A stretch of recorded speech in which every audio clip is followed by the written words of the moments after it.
became a father figure to me. Some of us tunafuata footsteps zake, tunamwangalia kama mentor. Kenya has lost a liberator, a fighter, a legend, an enigma. Na I want to say pole sana to Mama Ida, to my brothers and sisters, watoto wa Raila, to the brothers of Raila himself and the family of Raila.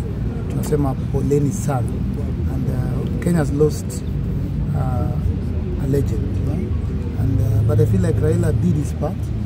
Amepigania wananchi sana. Wala hakuwa na sauti, alipaza sauti yake. Wala hakuwa na nguvu, alitumia nguvu yake. Alituletea democracy, akatuletea devolution. Yes. And I feel like as we celebrate, because we are not mourning, as we celebrate him, because unlike Shalkido tunamon, tunalia. Ni kijana mdogo, alikuwa na dreams, alikuwa na visions, alikuwa studio. So Shalkido tutamlia sana. Kesho tutamlia, mkiona tunalia Shalkido, muache tulie. Ni tulilia brother yangu last year. But for Raila tutamcelebrate. He lived full life. He lived a full life. And to the Gen Zs, as we celebrate the life and times of Raila, we must pick up from where he left. Kazi yetu sasa ni kumaliza kazi Raila alianza. We're going to have a new country. We're going to have a new Kenya, and we will make Baba proud. Everything that he began, every fight that he began, every hope that he had for this country and for this continent, it is upon us now as young people. Mungu ametupatia time, ametupatia ujana, ametupatia nguvu, ametupatia favor, ametupatia grace. One thing I can assure the right Honorable Raila Odinga, mahali yuko, ni kazi alianza, hatutaendeleza, tutamaliza. Kweli yako. Hatutaendeleza hiyo kazi, juu time hakuna, hatuna time ya kuendeleza, tuko tu time ya kumaliza. So we will finish every dream, every vision that he had ever had for this country. Tutaimaliza. So as we celebrate him, as we appreciate him, as we mourn him also, and as we stand with the family, that is my message to the country. With the resting of our father, let there be an awakening of a new Kenya. When was the last time you talked to Raila, and maybe what did he tell you? Last time I talked to Raila ilikuwa birthday Aida. Nilipigia Aida, nikimwimbia birthday, akasema Mos Baba, hey, nitakuja party.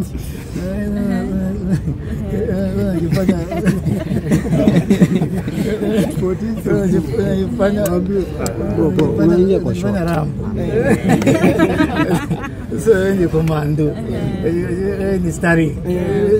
Kosa party ya Ida. Tafuta nini Ida sasa kwa 26. So akaniambia hizo vitu, nikaimbia made, na that's the last time I spoke to her. Na nikuuliza tu, wakati ambapo hizo habari zilitokea, maybe wao walizipokea vipi, wao walivunjika, kwa sababu nimeona watu wengi wakilia pale kidogo mimi ndasonga tu. Ilikuwa wapi wakati hizo habari zilitokea? Unajua, nitakwambia ukweli, hata nikisimama hapa, I'm not really myself. You can feel even there's a cloud of sadness over the country. Niko very affected. The last time nilipoteza Freddy, venye mimi Anto alinikoa, nililala late sana, nimamka. Anto amenipiga simu saa 3 na Antonio Chieng, please learn how to break bad news to people. Huyu mjaluo amenipigia tu maza asubuhi, nashika maze, sema mama yao baba amekufa. You see, maze Anto. So alinigonga tu hiyo baadaye asubuhi.